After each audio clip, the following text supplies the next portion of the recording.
बजे तक रोज उठ के 3 गाने कंपोज करता हूं और बिकॉज क्या है कि ये सब कुछ वर्क नहीं करेगा अगर वो धुन और वो आवाज नहीं वर्क करेगी। कुछ भी हो अगर वो चीज कमजोर है, बिकॉज एक सिंगर और सबसे ज्यादा more than even the singer the composition. आप तो ऐसे कह रहे हैं जैसे कोई साबुन की फैक्ट्री या तेल की फैक्ट्री हो या कोई कोल्ड ड्रिंक बनाने वाली कंपनी हो, आप रोज 3 बॉटल प्रोड्यूस कर देते हैं। देखिए, ये सरस्वती माता का आशीर्वाद है कि रोज 2-3 गाने रियली मैं ट्राई करता हूं और वो बन जाते हैं।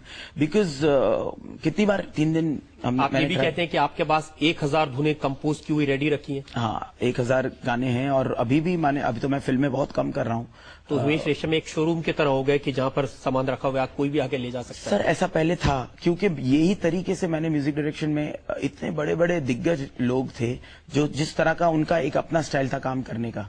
मैंने ये how would 18-20 year old music director enter and get some films. तो I used to call the producer directors to my sitting room कि ये मेरे पास गाने हैं जो मैंने सोचा है कि शायद आपकी फिल्म में हो सके कि ये प्लेस हो सके।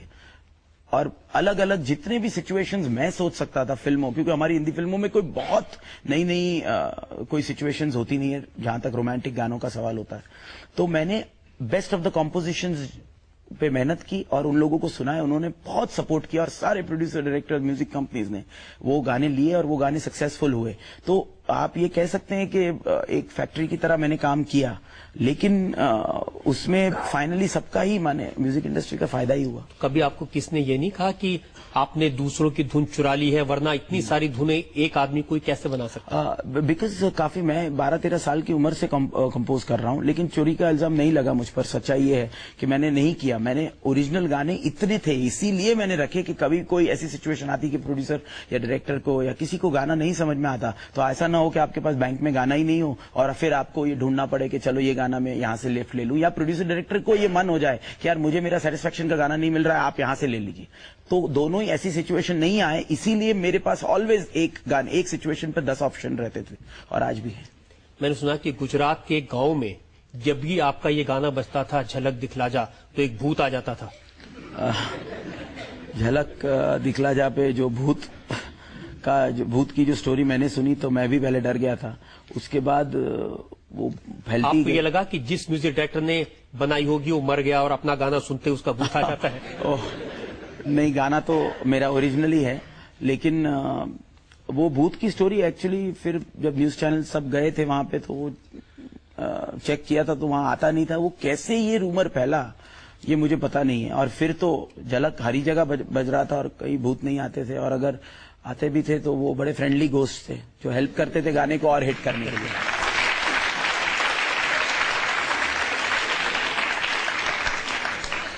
हिमेश, एक और ब्रेक के लिए हमें रुकना है और ब्रेक के बाद जब लौटेंगे तो आपसे कुछ और सवाल पूछेंगे आपकी म्यूजिक डायरेक्शन पर, और हम जनता के सवालात का जायजा लेंगे एक छोटे से ब्रेक।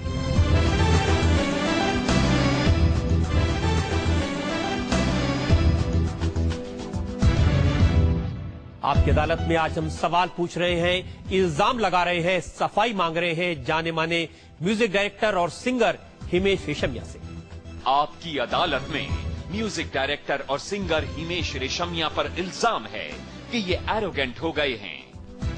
हिमेश, ये बात सही है कि जैसे जैसे आप सफलता की सीढ़ियां चढ़ते गए, जैसे जैसे आप सक्सेसफुल होते गए, आपके गाने हिट होते गए, आप में एरोगेंस आती गई?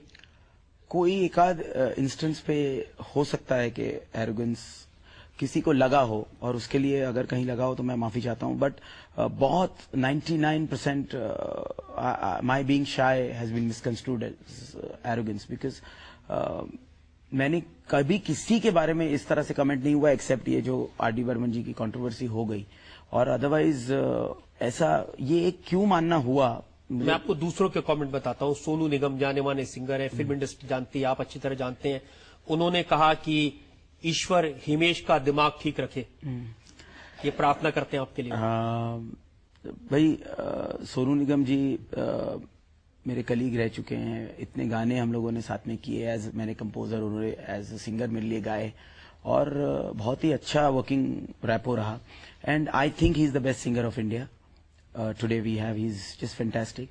और कहीं कोई ये पर्सनली तो हम लोगों की ऐसी, जब भी हम मिलते हैं तभी भी ऐसी कोई बात नहीं है, बट यस कहीं ना कहीं मीडिया में ऐसे कमेंट्स मैंने सुने उनके बारे में। पहले उन्होंने दूसरे ये भी आया था कि भाई उन्होंने ऐसा नहीं बोला, या मैंने उनके बारे में जो बोला था मैंने भी डिनाई किया था क्योंकि नहीं बोला गया था। तो सच्चाई ये है कि अगर उनको ये 1% भी लगता है कि मैं कहीं, देखिए सामने वाले को शायद लगा होगा कहीं, तो मैं ये कह सकता हूं कि इतनी बड़ी अदालत है, आप लोग है, अगर 1% कहीं गलती हो गई हो, मैं इंटेंशनली नहीं एरोगेंट था, और अगर हो गई है तो माफी चाहता हूं।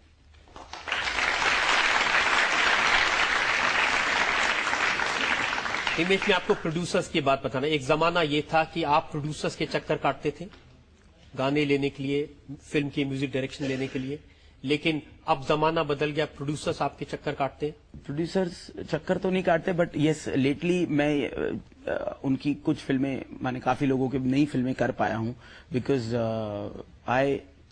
बिकॉज इतना यही सब लोगों ने ही एक इल्जाम लगाया था मुझ पर कि भाई बहुत ज्यादा एक्सपोज हो रहा है, बहुत ज्यादा फिल्में कर रहा है, 35 फिल्में आ रही है, और इस लास्ट माने जो ये इतने सारे फिल्में और गाने जो आए, तो लास्ट 4 महीने पहले एक ऐसा फेज आया जब मेरी 1 महीने में 4 फिल्में आई, और उस वक्त इतने सारे गाने मेरे ऑलरेडी पुराने जो चल रहे थे वो काफी सक्सेसफुल थे, वो चल रहे थे, तो कहीं ना कहीं इन 4 फिल्मों के उस बिजनेस पर असर होने लगा था। और मैंने ऑलवेज जब कंपोज किया या गाना गाया, ऑलवेज एक चीज ध्यान में रखी कि सामने वाले को फायदा होना चाहिए, that is the music company और द प्रोड्यूसर और द एक्टर, एनीवन, बिकॉज तो ही उन्होंने एज अ कमोडिटी मुझे साइन किया है।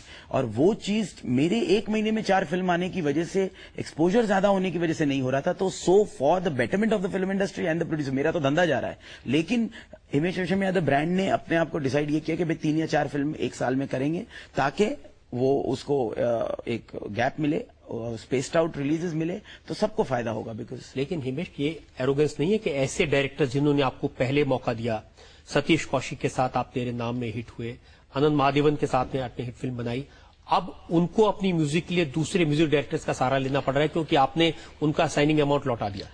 देखिए, साइनिंग अमाउंट लौटा है इसीलिए क्योंकि ये टाइम तो बिकॉज मेरी अपनी फिल्म का जो प्रोजेक्ट था, अदरवाइज सतीश जी हो या अनंत जी हो या सभी हो, अब्बास मुस्तान साहब, इन लोगों ने, ये लोग सबने बहुत ज्यादा मेरी करियर में वो किया, और मैं तो उनके साथ काम करूंगा ही, बट यहां तो ये था कि I am going ahead with my own film which is produced by mister Vijay Taneja, directed by Prashant, तो कोई और प्रोड्यूसर की फिल्म है, डायरेक्टर बाहर के हैं, तो मैं एज अ कमोडिटी वहां ऑलरेडी साइंड हूं, और उसी में मुझे कंपोज करना है, एक्ट करना है, फिल्म है, इतने बड़े स्केल की फिल्म है, थ्रिलर है, अब्रॉड में शूटिंग है, मैं यहाँ हूं नहीं, तो उनका काम अगर सफर मेरी वजह से हो तो वो लोग ये कहेंगे कि भाई आप मुझे टाइम नहीं दिया, और पहले तो कैसे हम लोग सिटिंग पे इमीडिएटली फोन करते थे और हम लोग मिल पाते थे, अब नहीं मिल पाते, तो फिर उसमें दाग लगे। उससे पहले मैं अपनी डेट पोजीशन सिर्फ मैंने क्लियर किया, अदरवाइज एरोगेंस के लिए मैं उनको मना कभी नहीं कर सकता। एरोगेंस तो आपकी तब भी झलकी थी जब आपने कहा था कि मैंने 1 साल में 36 हिट फिल्में दी हैं, आज तक किसी ने नहीं दी। आपने कहा इतने हिट गाने तो मुकेश ने भी नहीं दिए, इतने हिट गाने तो केएल सहगल ने नहीं दिए। ये बात सही है कि वो एक मुकेश जी और आर.डी. बर्मन जी के लिए तो मैंने कुछ भी नहीं कहा, लेकिन ये अपने आप को जो मैंने एक बार ये क्यों कह दिया कि 36 हिमेश रेशमिया 36 हिट्स जो दिए थे या जो रिकॉर्ड बुक में आया, वो जो मैंने बयान कर दिया अपने मुंह से, यहाँ गड़बड़ हो गई, मुंह मियां मिट्ठू में हो गया और मेरी गलती हो गई। दोस्तों भाइयों, माफ कर दो यार प्लीज। चलिए, इस इल्जाम से आपको पूरी तरह माफी है, इसके बारे में आपसे नहीं पूछूंगा।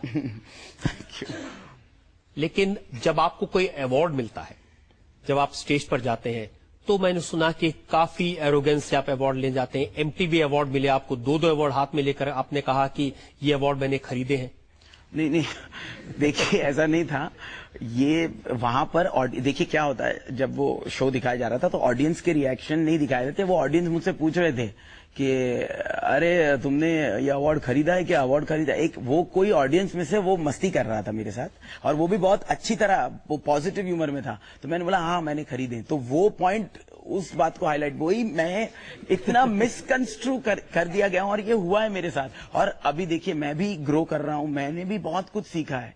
तो देखिए आज आपके पास मौका है हर ऐसे इल्जाम की सफाई नहीं, देने आज का। तो मैं बहुत ज्यादा डिप्लोमेटिक ही रहूंगा क्योंकि मेरी तो बैंड बज जाएगी अब तो यार।